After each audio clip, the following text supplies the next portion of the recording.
Larry Bailey. And I'm Tasha Humphrey. And this is Under Pressure. This morning we're going to talk about a very intense subject, so we want everyone to understand that some of the conversations that we're going to have are factually based, some of it is our opinion, but it's a very serious subject, and we're talking about teen suicide this morning. We want to talk about the young man who lives outside of Pennsylvania who just took his life. He was 13 years old, and all the indicators that we found looked like it was relative to him having a bad school report. Did you get a chance to read anything about that, Tasha? I did read the article about came in naive and from Delaware County and that about the email that he received from the teacher. And it's kind of interesting because through that conversation, what happened was more conversation about whether, as parents,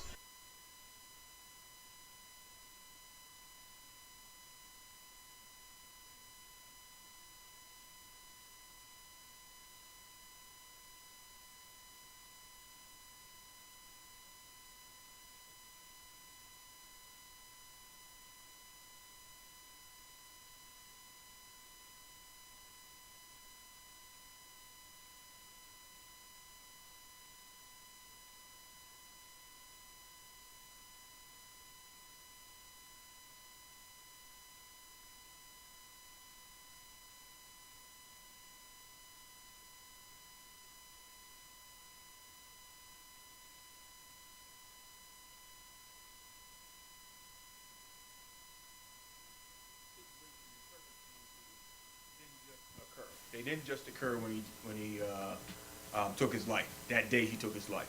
There were probably several things going on. There was probably some indicators that most people who are not trained probably didn't see.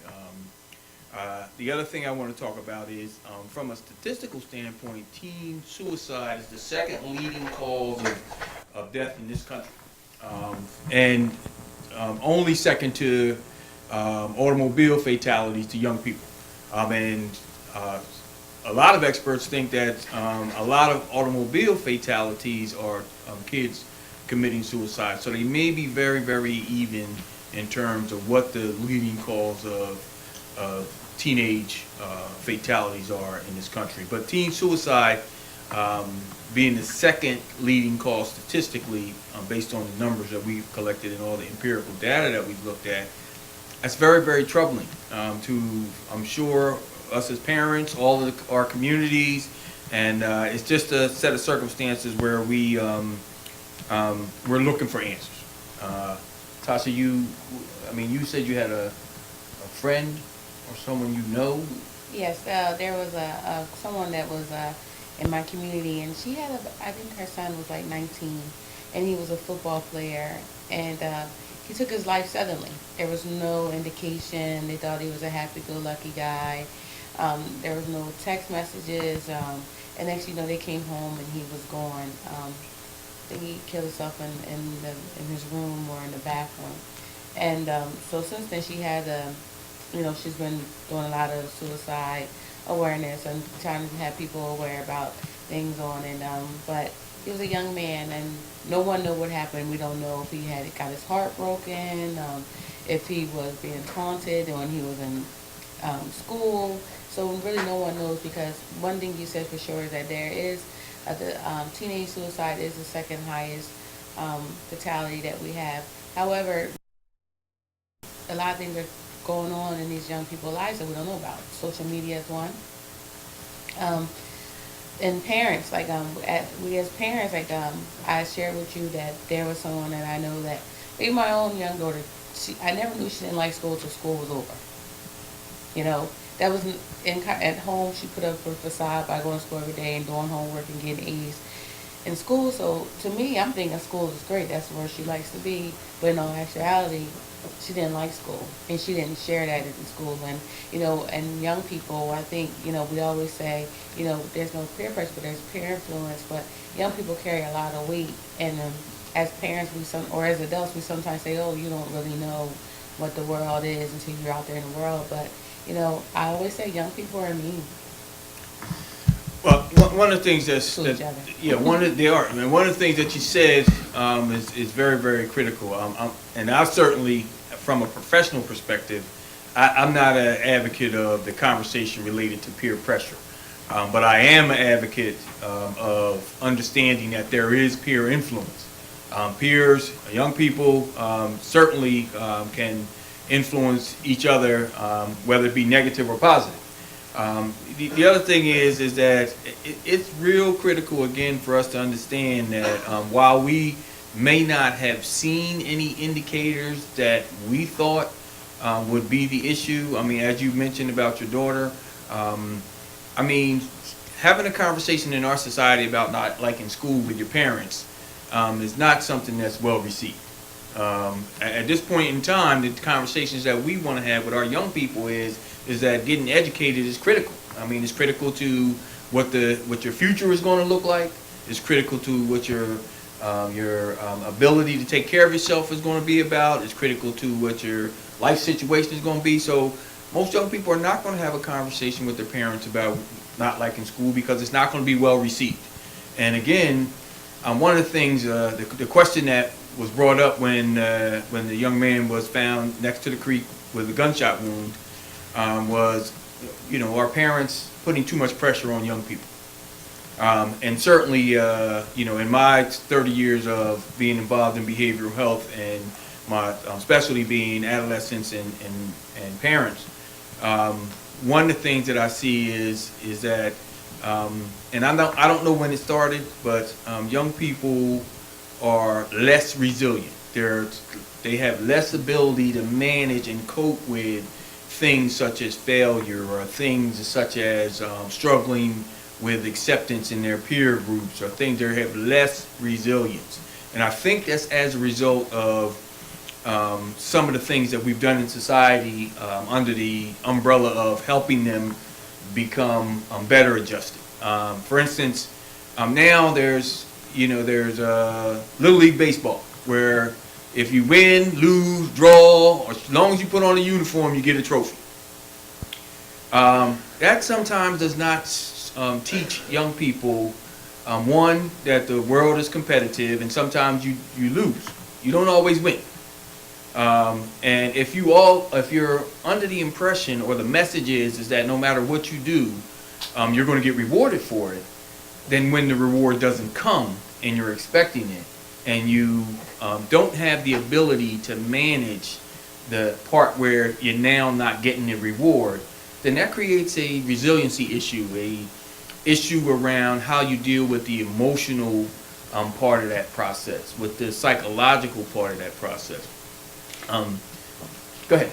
I mean, I hear what you're saying when you talk about the rewarding of just being part of the team, but however, things start at childbirth, and it comes from the parent, and then we have the parents that want to prevent their child from falling. We talked about this before, like always want to have that safety net there, and don't want to let them bruise themselves, or always there to wipe up their boo-boos. And then you have those parents that will allow you to fall, and once you fall, they criticize you for falling.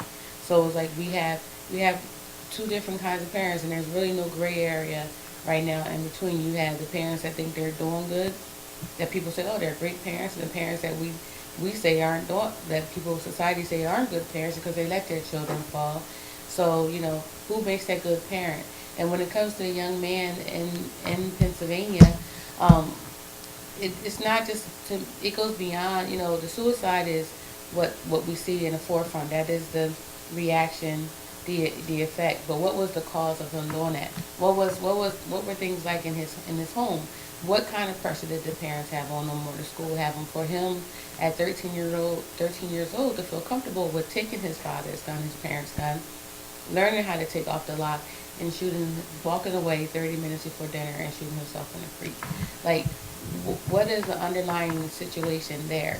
And being in Genesis Counseling, and that in the adolescent program as well as our early intervention program, we try to get to the root of the problem. However, these problems have been evolving and building up from day one. And it sometimes, I mean, our young people, you know, as parents, we want to rescue our young people when it's too late. And I think one of the things that kind of resonates with me as far as the answering some of those questions. We're not here. We're not parent bashing. What we're having a conversation about is understanding that no matter how large our young people are, no matter how big their mouth is or how much they think they know, one of the things we need to be clear about is they're still just children. And they don't have the benefits of the things that we have because of our level of experience in dealing with the world and our, a lot of us want to stay young, but we have the benefit of being able to age and what that age has brought us, a level of experience about dealing with the world and understanding the world at a level where they can't right now. They just simply can't. So as parents, instead of us trying to identify who's to blame, what the process needs to be having a conversation about how we then can reduce some of that through learning to be appropriate parents. One of the things we talk about is you cannot parent a young person who is 13 or 14 years old the same way you do a 4-year-old. You have to evolve, and you have to evolve as parents. And most of us, we didn't get the manual that comes with your a blender or your motorcycle. When you have a problem with your young person because now they're withdrawing, turn to page 72. There's no manual. So one of the things that we've had to do through our society is learn through trial and error. Sometimes we have learned to parent through our parents, and sometimes that hasn't always been correct. So one of the things we have to do is make sure that we identify that one of the ways to prevent teen suicide is to educate yourself and be constantly vigilant about learning about young people, their development, understanding, be open to conversations, help them to be open, because that's critical in understanding how you have to respond as a parent when you see a red flag, and it's difficult. It's a difficult challenge. It's you want to I want my daughter to be one of the either doctors, lawyers, or Indian chief that is the most successful in the country. So when she's struggling, I'm struggling as a parent. So it's difficult, and it's very, very complex. The thing I want to touch on is there are some instances where it's not about parenting, it's not about what's going on. There are some issues that are related to some psychological issues. Wherever you have a question about whether there's something psychological or emotionally wrong with your young person, you have to seek professional help. I'm going to encourage that. Speak about that. I'm going to drive that into the ground. If you see something that you don't understand, as much as a parent you think there's a stigma attached to seeking some professional help, there's nothing that will remedy the loss of your child. So one of the things that I talk about all the time is let's be safe rather than sorry as parents when we're dealing with our young people. Let us try to be safe rather than sorry. Let's do the best we can. Let's leave no stone unturned.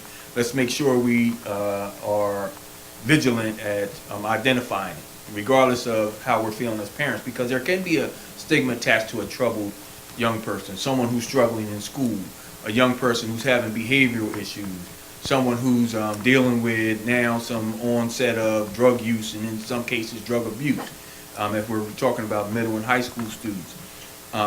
So there's a stigma attached to looking for professional help. But again, as a parent, I mean, everyone will, if you come across it, and anyone who has had to deal with it will dread the day when you have to get that phone call or when you are dealing with the loss of a young person that could have possibly been prevented.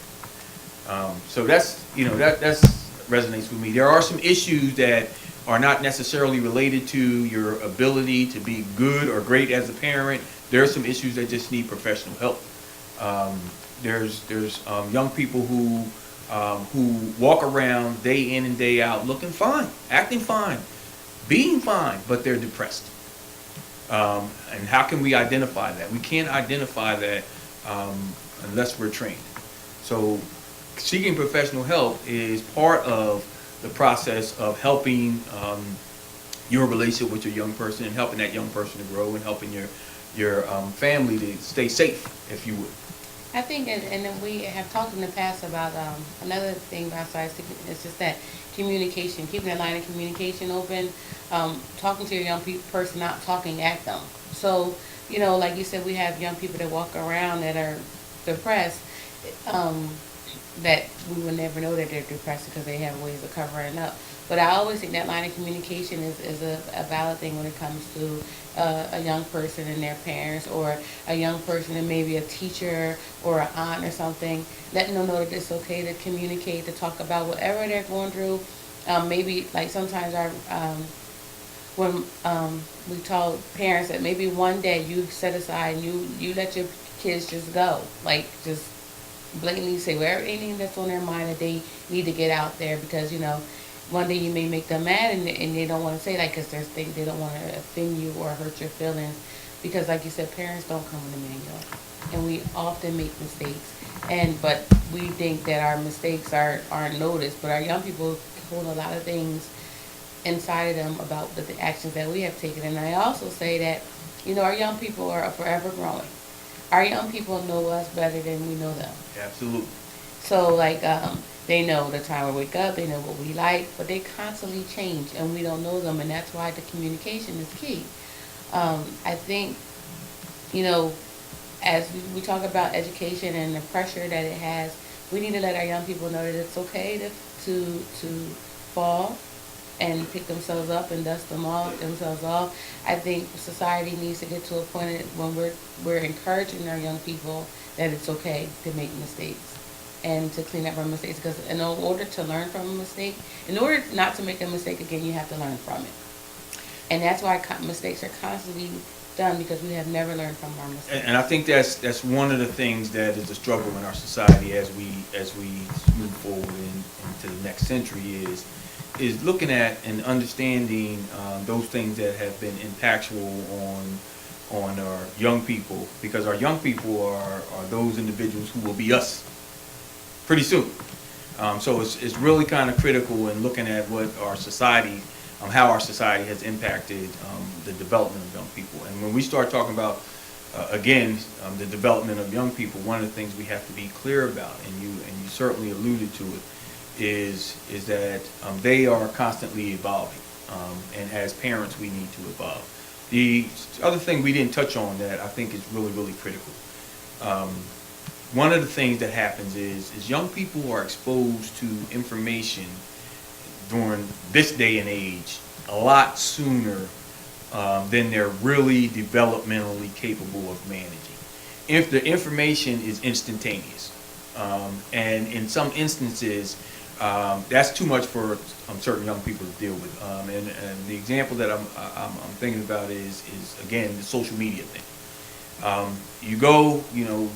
When I was in high school, I had a problem with a young person in high school. A few people knew about it until it had to spread by word of mouth, which took a while.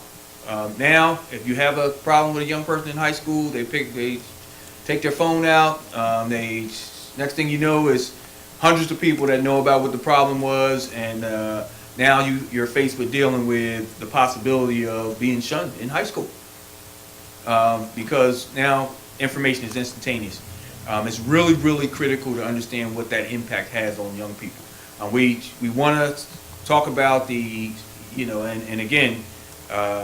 society I live in is the greatest society in the world. I really believe that. But there are also some drawbacks to having so much freedom sometimes without then managing it appropriately. I mean, to have the freedom to say and do whatever you want, regardless of how it impacts other people, and that is the process that created all the new legislation around bullying in the school in the state of New Jersey in schools, because you can't just say and do whatever you want, and young people need to know that you can't just arbitrarily devalue another human being without there being consequences to that. And as parents, as professionals, as other adults who are involved with young people, we need to realize and begin to understand that all these things are impactful. Even given the all the rights we have, we still have to manage that in terms of looking out for our young people, because they go through a process that never changes, no matter how we grow technologically. Childhood development is childhood development, and it happens in stages, and it happens in a way that is related to time, experience, and maturation. And if you have someone who has not matured to the point where they now can make sound decisions about how they defend themselves around being bullied, or how they defend themselves around the expectations that your parents have of you, then that's a struggle. And we have to make sure that we're clear that teenage suicide, in some instances, not in all instances, but in some instances, is preventable. It is preventable. We have to be willing to take the time that it takes to listen to young people. We have to understand that it's unacceptable for teenage suicide to be second only to automobile fatalities. I mean, that means that our children are taking their own lives at their own hands at alarming rates. We have to begin to have this discussion, and we have to talk to them about it. We have to let them know they can talk. I want to thank you for the conversation, Tasha. It's a very important conversation, and I'm thinking that we need to continue it. But right now, we're about to close. This is Barry Bailey. And I'm Tasha Humphrey. And you've been with us, and we've been under pressure. Thank you for listening.